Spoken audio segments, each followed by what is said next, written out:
Salut, c'est Dax Kapiamukadi, un African Charm. Tozande bakoto kwa tobatameli bakoto. Solingo mona pena, Babylonga bato babatami. Information ya bien, y assure, na temps réel.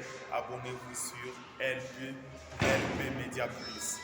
LP Media Plus, best channel YouTube. LP Media Plus, meilleure chaîne YouTube. Donc, tozala zalande bakoto. Hello, hello, hello, de partout dans le monde, je vous salue, c'est le frère Chibax. Je viens, de par ces mots, vous inviter à pouvoir vous abonner massivement à la chaîne LP Media Plus. Je suis en train de dire LP Media Plus. Donc, les médias Oyo, ils ont l'andama mokili mobimba. Donc, imaginez-vous, na yembi na télévision, c'est la awa. Donc, c'est-à-dire que makamu nzambe za awa. Makamu nyonso mokili za awa. Nzamba pambola yo. N'hésitez pas de pouvoir cocher, s'abonner et puis la cloche pour que ceux qui information m'envoyer et comme là yo. Nzamba pambola. Secteur national, vous êtes organisé comment? Il y a un président, un secrétaire général et puis d'autres membres de votre organisation. Okay. Nous avons un coordonnateur national, nous n'avons pas de président, mais toujours un coordonnateur national et je suis la secrétaire générale. Nous avons un organigramme bien organisé, donc il y a des postes, il y a des membres et dans tous les 23 provinces, c'est de la même manière. Et puis, en fait, comme vous venez de dire, vous êtes une structure qui intervient dans beaucoup de domaines de la vie. Aujourd'hui, l'actualité, on en parle, il y a les grèves des enseignants. Les enfants n'étudient presque plus, surtout dans les écoles catholiques.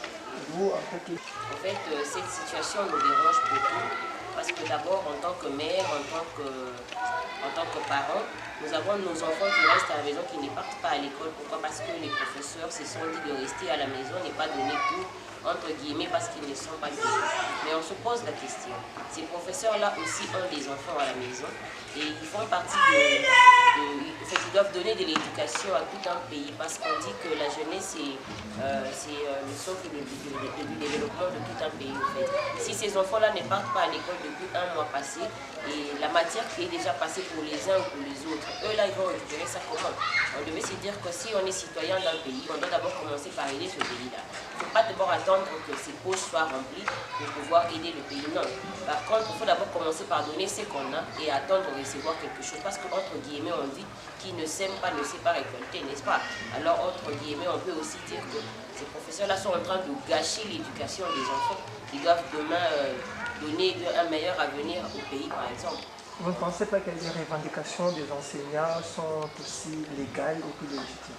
Oui, on ne peut pas dire que c'est illégal, c'est vraiment légal, c'est vrai. Mais prendre ou gaspiller tout un mois à la maison, c'est vraiment aberrant. Ils devaient se dire, ok, nous allons faire peut-être une marche pacifique, prendre 1 ou 2 jours par exemple, ça pouvait passer, mais garder les enfants à la maison pendant tout un mois, c'est beaucoup trop. Pendant que les autres avancent, eux sont freinés. Vous ne trouvez pas que ça devient un peu de trop? Quand c'est bien vrai que c'est légal, mais il faut aussi penser à ces enfants-là qui seraient l'avenir de demain de notre pays. Vous, en tant que parent et puis responsable d'une structure, quelle est votre piste de solution par rapport à cette situation pour épargner les enfants d'une éventuelle année? Il ne peut pas y avoir une année blanche parce qu'il y a déjà des écoles qui étudient. Les enfants partent à l'école, les uns étudient déjà. Alors nous, on peut bien demander à notre niveau que ces professeurs-là rentrent à l'école donner cours aux enfants, mais en attendant, nous allons chercher une solution palliative de manière à ce que les enfants étudient et eux aussi puissent être rémunérés d'une manière ou d'une autre, parce que ce n'est que pour ça, c'est peut-être avec ces moyens-là qu'ils nourrissent leur foyer et leur famille. Donc on ne peut pas dire qu'ils ont tort, mais entre guillemets, ils ne peuvent pas mettre l'éducation des enfants en jeu. Parce qu'ils ont aussi des enfants, ces parents-là, ces professeurs-là, entre autres. Ils ont des enfants à la maison. Alors ils vont se dire que et leurs enfants et les enfants des autres doivent rester à la maison parce qu'eux ne sont pas payés. Non. Là, on n'est pas très d'accord avec ça, mais nous allons essayer ensemble de trouver une solution pour que et les enfants et les professeurs puissent être satisfaits. Je ne sais pas, vous êtes aussi d'avis pour que les parents reprennent de payer les frais pour compenser ces manques-là du côté du gouvernement? Non, moi je ne suis pas d'avis avec cela. Pourquoi? Parce que déjà cette gratuité-là aide beaucoup les parents. si on peut bien se le dire, en RDC, pratiquement à Kinshasa, nous n'avons vraiment pas de travail rémunérant qui fasse que ces parents-là puissent gagner de l'argent. Alors s'il se fait aujourd'hui que le président de la République a prôné cette gratuité de l'école, alors on se dit qu'il a aidé le pays à un certain niveau où les parents doivent se retrouver avec le peu de moyens qu'ils gagnent pour essayer d'en faire autre chose que de payer l'école. Alors on ne va pas se dire que nous devons faire marche arrière aujourd'hui, qu'on essaye de toucher dans le moins de salaire que nous percevons pour commencer encore à payer l'école. Parce que même si on rentrait dans ça, les enfants restent toujours à la maison parce qu'on doit les chasser, il y a des cours qui sèchent, il y a des cours qui manquent, alors ça on n'est pas, en tout cas personnellement je ne suis pas d'accord avec ça. Je ne suis pas d'accord. Trouver une solution c'est vrai, mais rentrer dans la vie où il faut commencer encore à payer les frais scolaires, je me dirais qu'ils ne sont pas dans la liste du président de la République. C'est une solution entre guillemets parce que dernièrement on disait que notre pays était un pays sous-développé. Si on essaye de voir partout ailleurs dans les pays occidentaux, ils sont avancés par rapport à nous dans le monde du numérique et tout consort. Mais malheureusement, la RDC est vraiment reculée dans ça.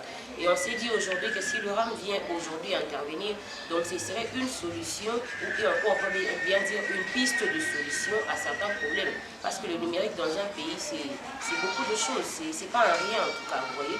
C'est bien vrai que ça a touché toute la population et quelques parties, bon je ne dirais pas que toute la population bien sûr en souffre, non mais une grande partie c'est vrai ils en souffraient parce qu'ils n'avaient pas une bonne information. Aujourd'hui que le PMV s'était impliqué dans cela, nous avons vraiment mené de lutte, on a essayé de faire comprendre à la population les biens fondés du RAM. Et aujourd'hui déjà, par rapport aux inquiétudes de la population, nous avons essayé d'échanger avec les filles. Je pense que vous êtes au courant de cela. Il y a des téléphones à 2G qui ne vont plus payer RAM. Alors on s'est dit que nous allons continuer avec 3G et 4G à payer. Ce serait un avantage parce que déjà si on a la possibilité de s'acheter un téléphone de 150 $, 100 $, 200, on ne peut pas être en impossibilité de payer ces dollars pendant une année. Donc nous devons tous contribuer au développement du pays. Donc, quand vous avez Ils disaient qu'ils ne connaissaient pas RAM, alors ils devaient d'abord commencer par être informés. Ils voyaient juste les messages, mais ils n'arrivaient pas à comprendre c'est quoi cette histoire. Parce que, entre autres, on doit se le dire, les Congolais n'ont pas pour habitude de lire les messages et tout, ils n'ont vraiment pas pour habitude de lire. Alors les autres se disaient, ok, il y a un RAM qui passe là, il y a un message, mais ils n'ont pas lu, ils n'ont pas compris, du coup, ils ne savent pas c'est quoi RAM. Donc ils se mettaient dans la population, encore dans le lot des autres, ils disaient, ah bah sans comprendre. Mais quand nous sommes allés vers cette population-là, en voulant échanger avec eux, tu sens que beaucoup n'avaient pas d'informations. Mais quand ils ont pu quand même s'en acquérir et comprendre les biens fondés du RAM, ils ont dit, ok, nous sommes d'accord, nous partons avec, mais ils avaient juste besoin qu'il y ait un peu une modification par rapport à la modalité de paye. C'était vraiment ça. Donc, mais beaucoup, ceux qui connaissent et ceux qui ont quand même l'opportunité de lire, voulaient à ce que le RAM puisse continuer. Mais le seul souci était qu'il fallait juste modifier les modalités de paye. C'était juste ça. alors, Et à là, je me dis que c'est un avantage pour le pays. On ne peut pas demander de supprimer. Déjà, si peut-être on a essayé de supprimer pour le 2G, c'est parce qu'entre autres, ils disaient qu'ils n'utilisent pas Internet, ils ne trouvent pas beaucoup d'avantages de payer pendant qu'ils ont un petit téléphone qui n'est pas intelligent. Alors avec ceux-là, nous autres, par exemple, moi, j'utilise un téléphone à 4G tendant vers la 5G déjà. Alors je ne vois pas vouloir ne pas payer cette rémunération-là pendant que j'ai des avantages dans ça. Je suis tout le temps sur Internet, mon travail m'oblige d'être tout le temps sur Internet. Donc si j'ai une bonne connexion, parce qu'avec le RAM, il y a lutte contre les téléphones contrefaits, parce que les téléphones contrefaits déjà déstabilisent la connexion. Et déjà quand le RAM vient et essaye de boucher un peu ces téléphones-là contrefaits, nous permet d'avoir une bonne connexion et d'avancer avec ça. Alors on s'est dit que RAM doit exister. Pourquoi le faire partir? RAM doit exister, c'est un autre avantage. Nous sommes presque à la fin de cette entrevue. Je ne sais pas si vous avez un mot de la fin. On va plus en parler dans une émission bien élaborée. Votre mot de la fin. Heureuse de passer aujourd'hui sur votre chaîne. Alors on se dit que nous avons la facilité aujourd'hui d'emmener les messages dans tous les coins du pays parce que nous sommes tout le temps avec vous journalistes, nous essayons d'échanger parce que grâce à vous que nous essayons de faire rouler ce message et faire parvenir ça partout. Nous serons toujours là pour essayer de partager avec vous, vous emmener des informations ou des réponses à vos questions, de manière à ce que la population puisse toujours être satisfaites de leurs attentes, bien sûr. Parce que le PMVS n'est là que pour la population, parler au nom de la population et ramener des solutions dans tout ce qu'ils ont comme problème. Salut, c'est Dax Kapiamukadi, African Charm. Tozande bakoto kwa tobatameli bakoto. So lingyo mona pena babilongia bato babatami. Information ya bien, il y a sur na temps réel. Abonnez-vous sur LP Media Plus. LP Media Plus, best channel YouTube. LP Media Plus, meilleure chaîne YouTube. Donc, tozala zalande bakoto. Hello, hello, hello, de partout dans le monde, je vous salue sur le frère Chibax. Je viens, de par ces mots, vous inviter à pouvoir vous abonner massivement à la chaîne LP Media Plus. Je suis en train de dire LP Media Plus. Donc, les médias Oyo, ils ont l'andama mokili mubimba. Donc, imaginez-vous, naembi na télé nazo c'est la awa. Donc, c'est-à-dire que makambo nzambe za awa, makambo nyonso mokili za awa. Nzamba pambola yo. N'hésitez pas de pouvoir cocher, s'abonner et puis la cloche pour que ceux qui information m'oreiller et comme là yo. Nzamba pambola.